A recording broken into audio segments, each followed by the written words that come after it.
guys, welcome back to David Walliams' The Beast of Buckingham Palace, Chapter 39, Limb from Limb. Now remember, complete sentences when you answer the questions, restate the question, which kind of gives you the complete sentence, so it's 2 for 1, and answer correctly. All right, let's get started. Chapter 39, Limb from Limb. All along the riverbank, people came out of their hiding places. They had heard the 13 bongs of Big Ben. They were ready for revolution. On seeing the submarine surging along the Thames with a Union Jack flying from its hull, cheers went up across London. Hooray! The poor, the hungry, the homeless. Now was their time to fight back against the evil regime that had kept them living in fear for so long. They waved their own Union Jack flags high in the air. With a loudspeaker, the Queen spoke from the hull of the submarine. "It is time for the Lord Protector's evil dictatorship to end. We will tear down the flag of the Griffin and replace it with the flag of our great nation." Hooray! A portly man from Indian descent called out from the riverbank. He was waving a severely out-of-date bag of marshmallows and shouting, "Anyone looking for a special offer on some delicious marshmallows?" It was future Raj. He was exactly the same as normal Raj, but his confectionery was even more out of date. "Smile and wave, dear," prompted the Queen. "Smile and wave. That's what we royals do." Alfred was not used to being in public. Did as his mother said, even though it felt a bit silly. Zap, zap, zap. It felt even sillier when more laser blasts from the airship above hit the submarine. Boom, boom, boom. The Lord Protector's flying machine was chasing them. "Quickly, inside now!" shouted the boy, and he held his mother's and Mite's hands and led them down inside the HMS Scepter to safety. The ladies-in-waiting found blankets for the two new arrivals and wrapped them up tight.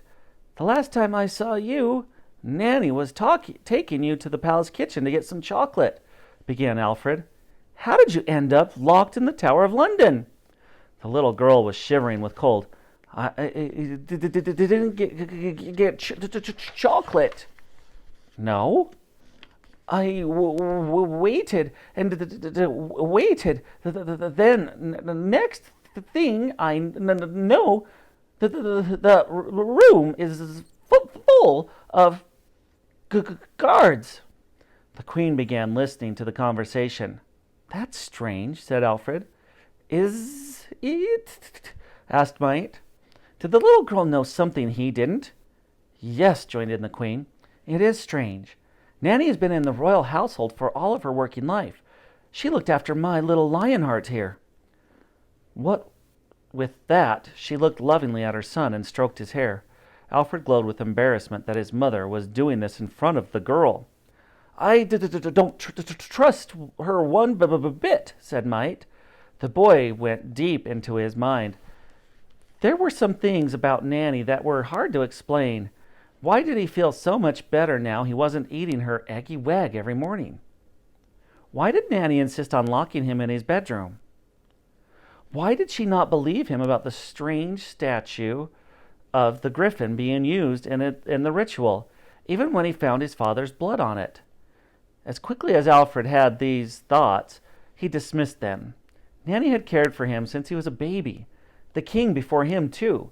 There was no way she could have been involved in the Lord Protector's evil plans. The last Alfred had heard, the wicked man was interrogating her. "Where to, Captain?" asked Enid, waking the boy from his daydream. "Buckingham Palace," replied the prince. "Full speed ahead. We must get there before all of London does." "Goodness, yes," agreed the Queen. "I fear the angry mob will tear my husband limb from limb. They will blame the king for this tyrannical rule, and not the real villain, the Lord Protector." "We must save the king," called out the prince. "Full speed ahead, to the palace," shouted Agatha. Alfred took his place at the periscope, looking through it. He spied platoons of royal guards taking positions on Westminster Bridge. If the gang tried to disembark from the submarine at that point, there would be a massacre.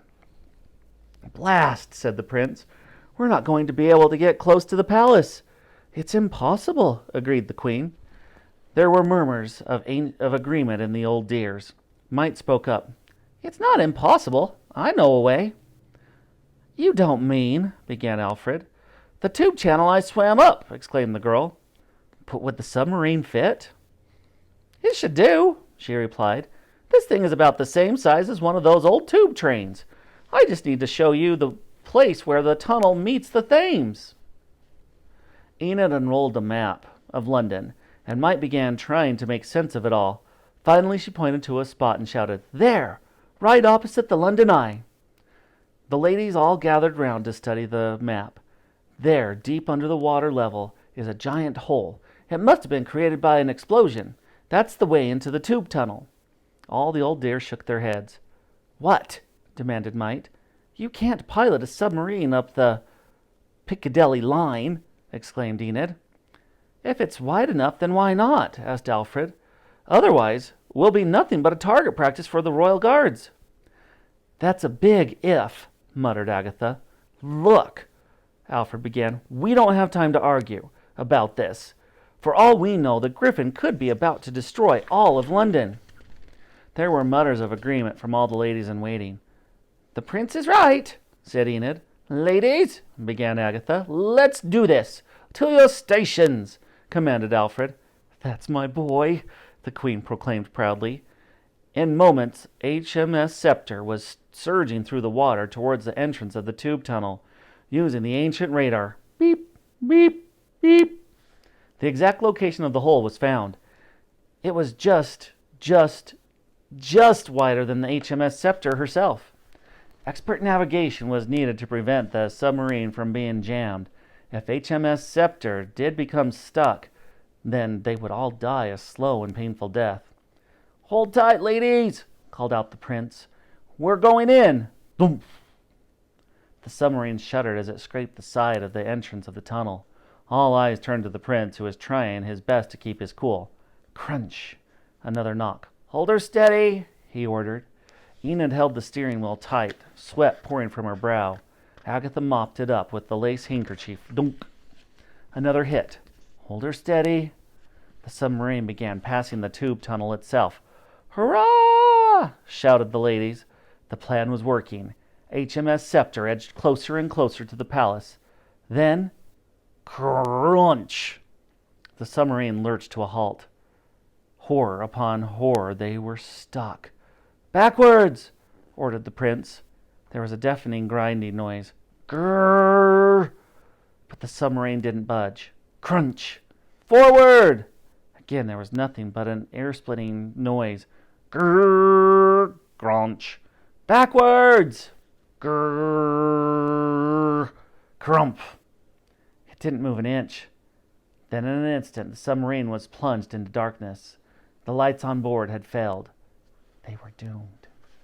All right, so that will do it for today's chapter. Be sure to come back tomorrow for chapter 40, Doomed. Now, remember, answer with complete sentences. Use the question to restate the answer, which will be your complete sentence, and make sure it's correct. All right, have a great rest of your day, guys. We'll see you tomorrow for chapter 40.